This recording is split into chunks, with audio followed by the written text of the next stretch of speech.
Ladies and gentlemen, independent Americans around the country and around the world, my favorite mayor in America is back, and he couldn't be back at a more important time.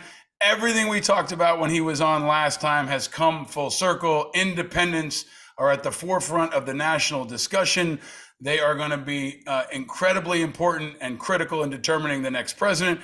And the movement is underway. And as I said a year ago, and I'll say now, I think we've got no better representation of the independent movement than America's independent mayor. Our friend, the great and powerful Mayor Yemi Mobolade, is back on Independent Americans. Welcome back, Mr. Mayor. Thank you for having me. It feels good to be with you. It feels like being anytime I'm with other independents, I feel like I'm at home. So it's good to see you again, Paul.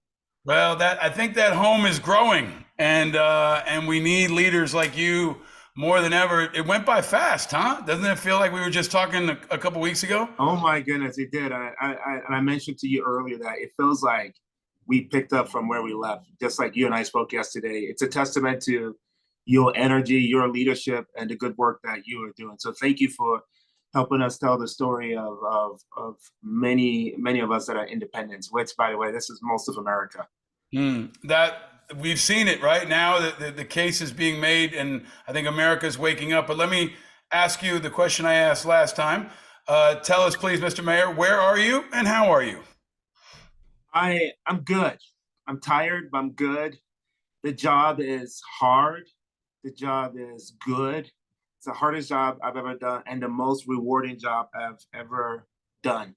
I'm also learning that it feels weird to say because one of my core values is humility, but I'll just go ahead and be courageous to say that I'm also learning that I'm actually good at it.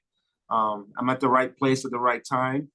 I have a great team. I can't state that enough. I'm hearing that from the community, even from some key leaders in the community that look at me and say, "You've put together a great team." I may not always have the answers, but I know how to go and get the answers. So I want to shout out to my team. If any of them are watching this, thank you for being on my team. You are good at it, and part of being good at it is putting together a team, right? And that's maybe where we could start. It's been almost a year. I think you were on June of last year. After almost a year of this, how's it going?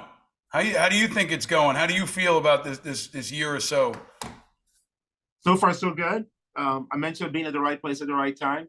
We're in a presidential election year, and politics is everything is heightened.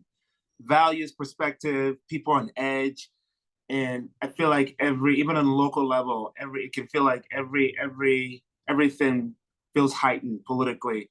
And I do feel I'm in the right place at the right time as an independent to many times to just de-escalate the political dynamic and just focus on what's right for the people of Colorado Springs. So it's going really well. The countdown is ticking. There's a Latin phrase called tempus fugit, which means time is fleeing. Time flees. You see that Latin phrase on some of the old grandfather clocks. And so it's weird that I'm almost a year into this job. And I actually want to share this with you. This is a countdown clock. I really do have a countdown clock. Wow. So it says 1098. That's how many more days, Paul, I have left in my administration. I got this actually from Harvard and the Bloomberg Cities program, which I got to participate with 29 other mayors from across the country. And they sent us this as a gift. And it says, make every day count. So that's what I'm working on, making every day, every minute, every hour count. I love it. I would not be surprised if that countdown is cut short because you were offered other opportunities. Yeah. But I know you do have that great humility. And you mentioned Bloomberg. I think there's a lot of folks that look at Mayor Bloomberg as an example of an independent who could get things done, who can make things work, especially at the city level. Let me ask you, please, Mr. Mayor, what's the advantage of being an independent as a mayor right now, and reflecting on this last year versus being a Republican and a Democrat, especially in this toxic environment? You are a very positive, unifying person. I called you a hurricane of positivity, and I think that hurricane is growing. But what's the practical advantages of being an independent versus being a Republican or a Democrat? Well, let's get that right because I embraced both of your compliments of me the last time. You called me Captain Positivity, and you also called me a Hurricane of Hope. Which, There you go. gosh, love that. You know what's beautiful about that, Paul, is I it's a good reminder of what the work I'm doing, and I mean it with all sincerity and seriousness. It's when the work gets hard, I'm reminded that my story is a hopeful one for so many people, not just in my city and state, but also in the country and around the world. And part of that story of hope is the independent nature of my political leadership. It feels good to not be an R or D. Not that there's anything wrong with being a Republican or Democrat, but what this means for me is that I'm not beholden to any political party. I'm not beholden on the local level. I'm not beholden to any power structure or good old boys club. I am beholden to the people of Colorado Springs. I get to be independent in my decision making. And sometimes when people on the R&D side will pull me aside and say, I thought you would make a decision because you're a Democrat. I'm like, I'm not a Democrat. I thought you make a decision because you're a Republican. I'm not a Republican. I'm a great citizen of Colorado Springs, and I'm putting the needs of our residents ahead of any kind of political party. And that's refreshing to many of our local residents. And I'm reminded of that almost every day. And Mm. so it's a great place to be. It feels freeing. It feels freeing to completely. You know, Mr. Mayor, a lot of folks, I think look at our independent movement through the prism of the presidency, and I want to get to that and get your thoughts on that in a second.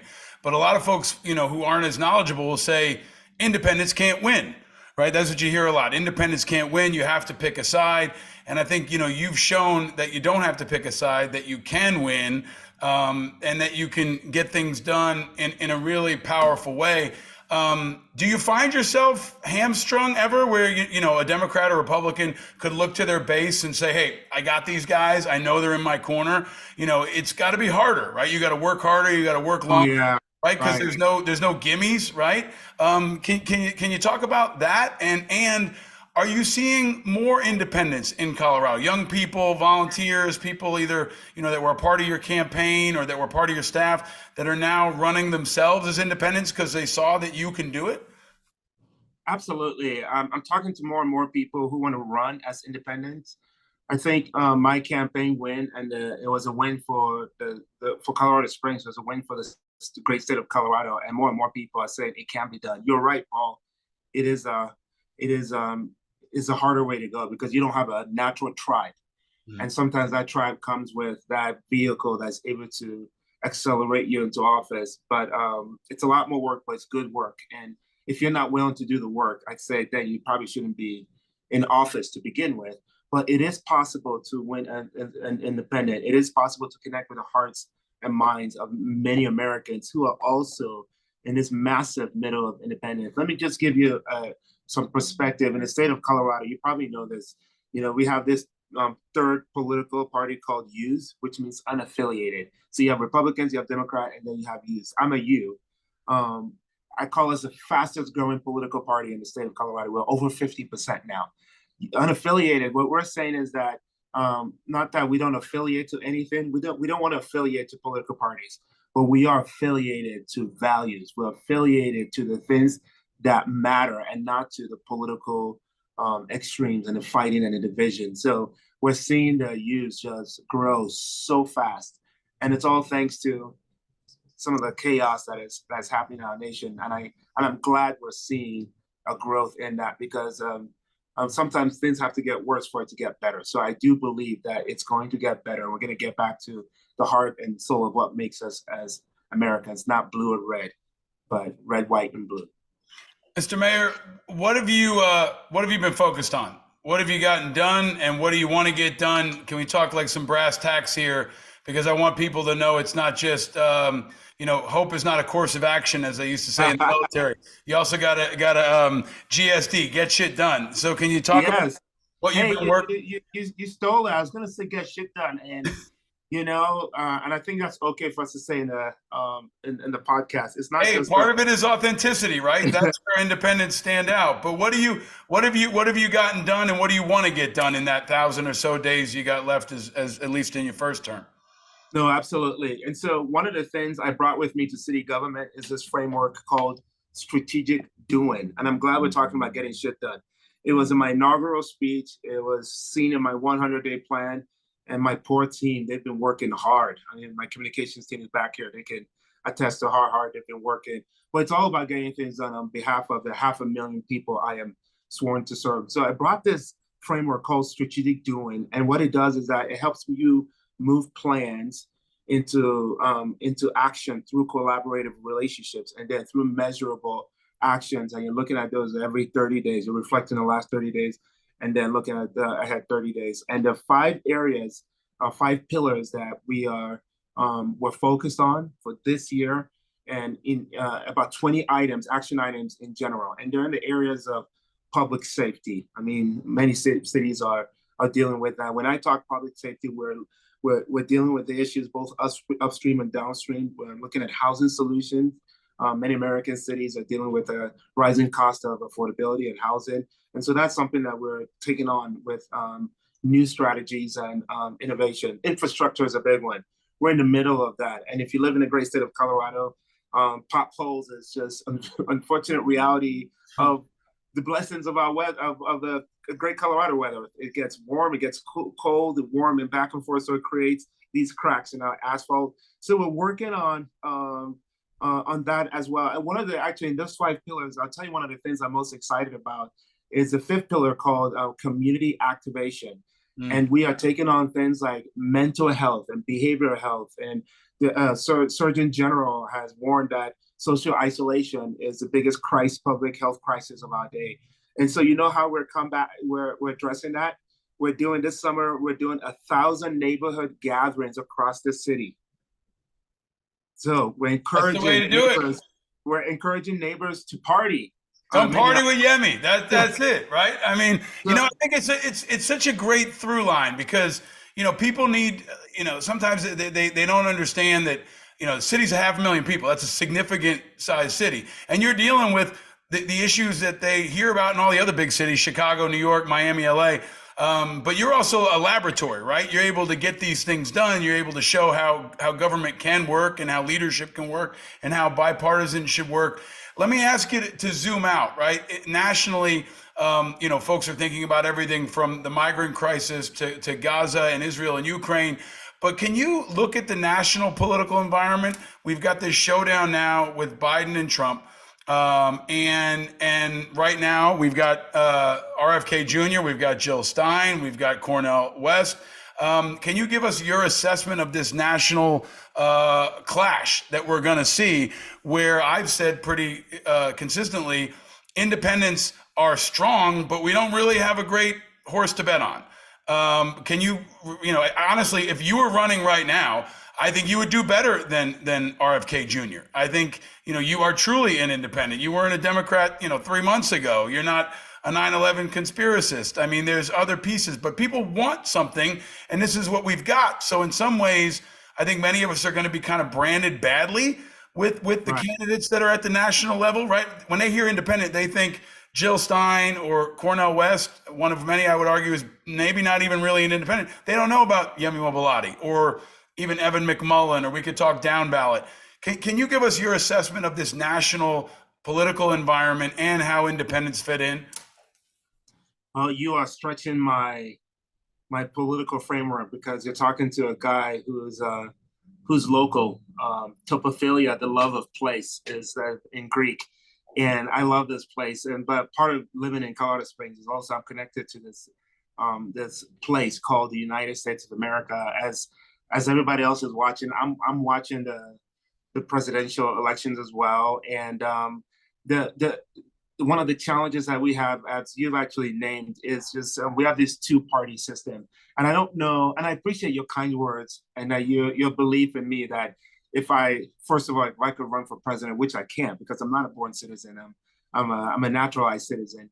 But if I had the opportunity to run for president, how successful would I be?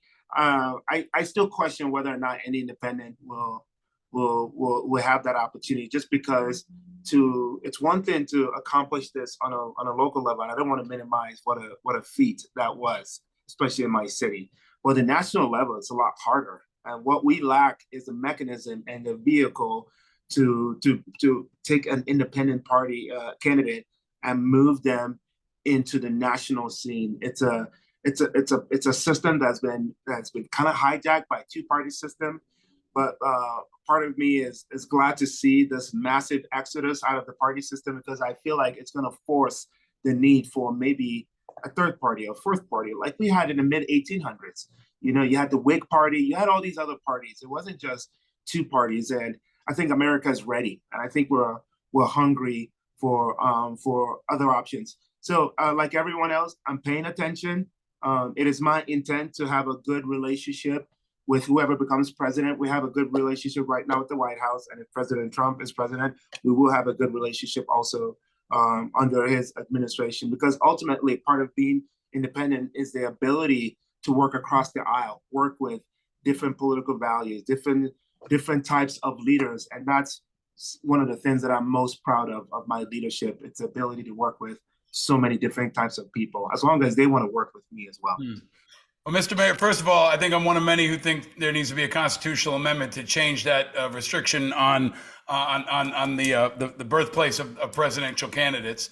It was something that people said, discouraged Arnold Schwarzenegger from running when he could have potentially been an independent candidate. But I want to press you on this question and ask you, as one of I think most important leaders, not just in the independent movement, but in national and local politics, are you going to endorse anybody?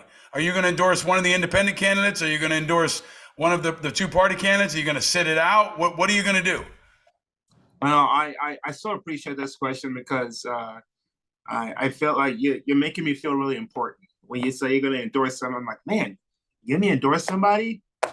That means I carry such great weight. I'm probably not as important as people see me. So no one has asked for my endorsement. No one has asked for my involvement. So at this point, I'm just kind of sitting it out and not really endorsing everyone, because I'm just not as engaged with national politics. If they do ask you, I mean, RFK Jr. is going to ask you. I'll guarantee you. I mean, he's been asking a lot of folks. No Labels asked a lot of people to run.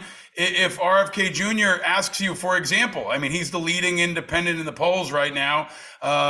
He's going to get ballot access in a couple of states. I don't know if he'll get ballot access in Colorado, but he will get it in Utah likely. What would you say to him if he asked you, hey, I'm the leading independent candidate. You're one of the most high profile independent guys. Can I get your endorsement?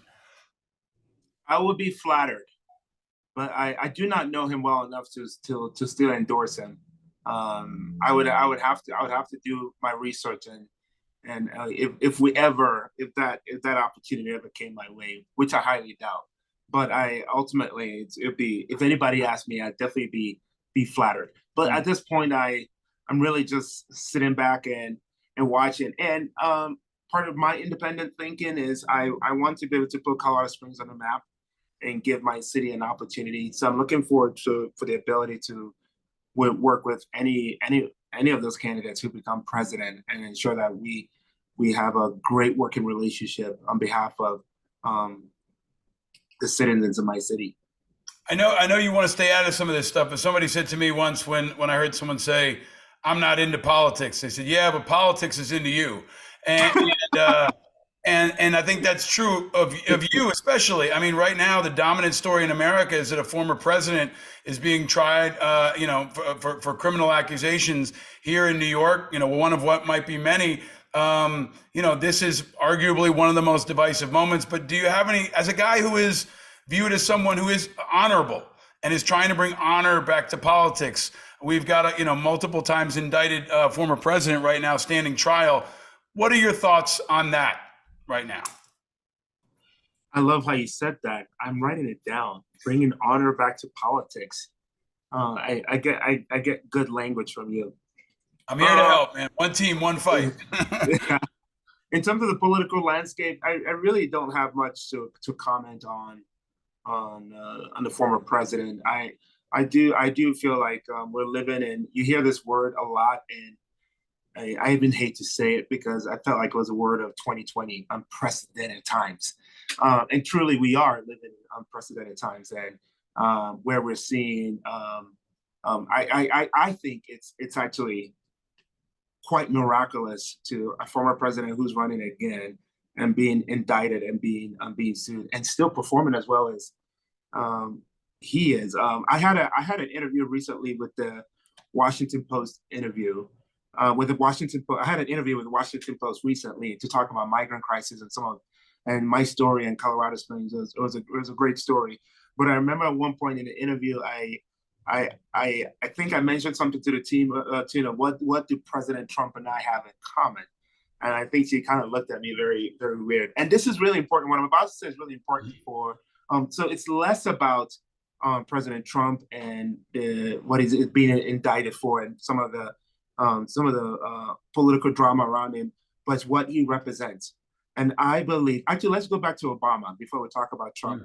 When Obama was running for president, and he was a 2-year junior senator, and the Democratic Party laughed at him and said, that's very cute. You have no opportunity. Like this is not even a story." And what happened? He became president. He was able to appeal and connect with the hearts and minds of American citizens. Trump, similar story. He shows up, and I don't think the Republicans took him seriously. Like this is cute. This is not a real thing. And he ended up becoming president because he was able to connect with people. And both of those presidents were not. They didn't become presidents through the traditional way and method. There were people, leaders who were able to connect with American citizens. And I feel like that's what I share in that story of those two presidents, that America is looking for more than just the traditional establishment. When I got into the race in Colorado Springs, there were a number of people that said, that's cute. That's not a thing. That would never happen. And here I am sitting at this seat. And so what unites all three of us is that we're different kind of candidates. Well, we're not the traditional candidates. America is tired of the establishment. America is tired and ready for independent thinking, one that is not bought. In some ways, those two former presidents represent that. So we need to bring that thinking into the presidential landscape. Whichever way this goes, is that we need to understand the values of American citizens and where people are at today. There's a deep hunger for leadership that is not bought, and that is not traditional. That doesn't belong to establishment and some of these really powerful political entities. I think you're really right about that. I mean, the commonality between Obama and Trump and you is they represented a movement, right? Like the old Marshall Gantz theory is it's about we, not me, right? And that's, whether it's Trump tapping into grievance or Obama, tapping into hope, there's a power in that. But there's also, I love your humility, but, there was a mayor who ran for president named Pete Buttigieg, who represented a small city that was 1/5 the size of Colorado. Right? South Bend has about 100,000 people. Colorado Springs is 500,000 people. So on the macro, I think you represent a lot of things, but also the intersection of all these issues. And look, if RFK Jr. was smart, in my opinion, he would have asked you to be his VP. But I also would argue Trump or Biden, could ask you to be their VP, because independent people are looking for someone they view as independent.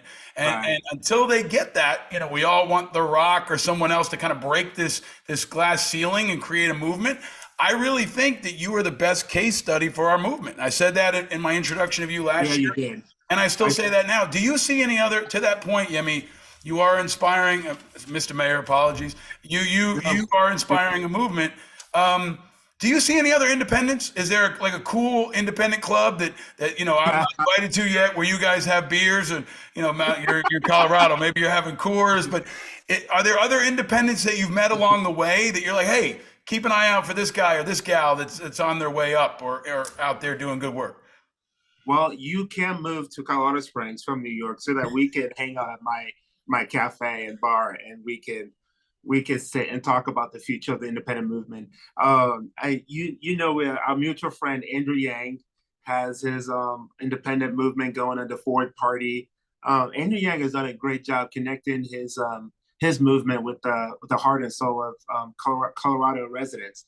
And so I have met a number of people in my city who are interested in the Forward Party. These are both Republicans and Democrats. And so I know that all these small movements of independent party. And I wonder if there's an area, and we're talking philosophically now. I just wonder if there's an opportunity, perhaps, to combine some of these independent movements, and they're not in competition with each other. I know Colorado Springs is a city. I've talked to a number of residents that are interested in something new and more. And the Forward Party is one that I hear chatter about. And I've met with Andrew a few different times too. And we keep in touch. And he's asked, like, hey, would you help participate in our movement? Well, it's the pieces, right? Like if Forward can create the ballot access, if we can create a network of field organizers, but ultimately what we need is that leader to kind of be the lightning that sparks all this into the next level. And I continue to point people to you as that leader right now. I can't think of anyone who represents our movement better than you. I want to ask you, you're going to stick around for a couple quick fire questions for our Patreon members. I hopefully will be out in Colorado this summer and we can have a drink or a coffee or whatever at your cafe. We can invite Andrew Yang and Arnold Schwarzenegger and anybody else we want. But let me ask you this. It sounds like we can have a joke. No, hey, Andrew Yang or Arnold Schwarzenegger and Mary Yemi step into a bar. You know what, right? I mean, I've talked about this on the show. We talked a lot about Jesse Ventura. We talked a lot in the past about Arnold Schwarzenegger. Plenty of people who thought they were a joke. Ronald Reagan. I mean, there are plenty of people who said, hey, they're a joke until they were inevitable, right? Or until they were in the office. And I think that we're in one of those moments. But let me ask you this, Mr. Mayor, as a final question. What do you think is the most important thing happening in your administration that the country needs to know about? What is happening with Mayor Yemi Mobolade's administration and Colorado Springs that can be kind of a kernel of knowledge, right? In this time of hardship and division. Hey, America, I know things look bad. I know everybody's ripping each other apart, but look at what Mayor Mobolade and Colorado Springs are doing. What in your world is a hope for the future about what can happen here? Oh, that's such a great question. It was almost last August is when I met the president for the first time. And I remember what he said was, what's happening in Colorado Springs is really special. And the rest of the country should watch that. This is a national model. And I'll tell you what we're doing that I feel like the rest of the country should pay attention to. And it's not new, frankly. I have a few books up there. One of my all-time heroes who I share a birthday with. His name is Abraham Lincoln, the 16th president of the United States of America. Abraham Lincoln and I share a lot of similarities in our leadership style and approaches. In fact, for a contentious meeting that I had earlier this morning, I opened up the meeting by quoting Abraham Lincoln. I have a big ass quote in my conference room, and it says, Abraham Lincoln said, with malice towards none and with charity for all, let us strive to finish the work that we are doing. And if God could use the president, the 16th president of the United States of America, to help unite a fractured country in the mid-1800s, I mean, we're all beneficiaries of that leadership. If God could use a guy like that to help unite the country that should have not been the United States of America, I believe the same can be done today. And that's the type of political leadership you will find on my team. You'll find that my two rivals from my campaign, my two rivals, the other two candidates, between the two of them, 40 plus years of political experience. Yemi is kind of the newbie. And both Sally and Wayne Williams are now working with me. Sally is on my mayor's office of community affairs, representing me in government, legislative, and military affairs. Wayne Williams, who I had to run off with, is on my mayor's advisory council. And so we're all working together. I found a way to take rivals, to take enemies, and bring them to the table. And it's very strategic because not only does my leadership go a lot further, and I'm tapping into leaders who have leadership experience in their own right, I'm also connecting to their support group.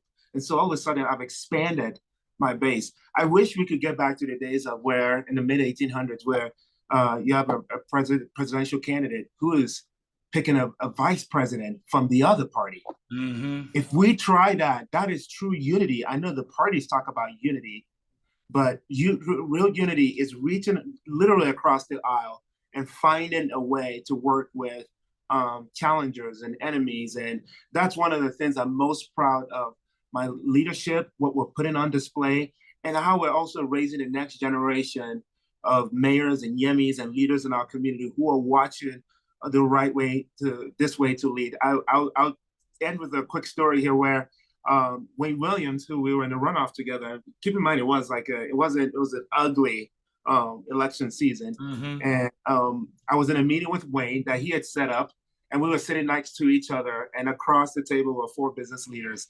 And I could just see on their faces how impressed and confused they were. Like, here's this man that I ran against, and we're sitting next to each other. We have a good rapport, and he is bringing his own people, his own supporters to meet me. And we're working together. Now, we don't agree on everything, but we found ways to work together on, and we both love Colorado Springs, and that's enough for us to find ways to work together. So I'm really proud of that.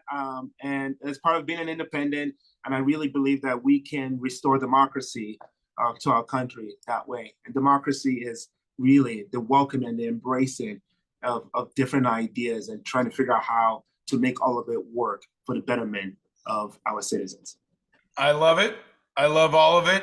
The team of rivals, right? And the team of rivals has to have a captain. And we are lucky enough in our movement to have you as Captain Positivity, the Hurricane Hope, the great and powerful Yemi Mobolade. You're going to stick around for a couple bonus questions for our Patreon members, but thank you for your leadership. Thank you for your tenacity. Thank you for being somebody we can root for. And thank you for what is to come, which is all the leaders that you will inspire. I'm going to, be in your corner always. I hope I get to see you in person, but for the rest of us, thank you for being among the first. It's hard to be first, and you've broken through in a way that's really, really important that years from now, I think we're all going to look back on. So thank you, Mr. Mayor, for all you do and for joining us again. Thank you, Paul. I appreciate the work that you're doing too. Your work is about unity. So keep going. Thank you. You got it. Stay vigilant, sir. Thank you.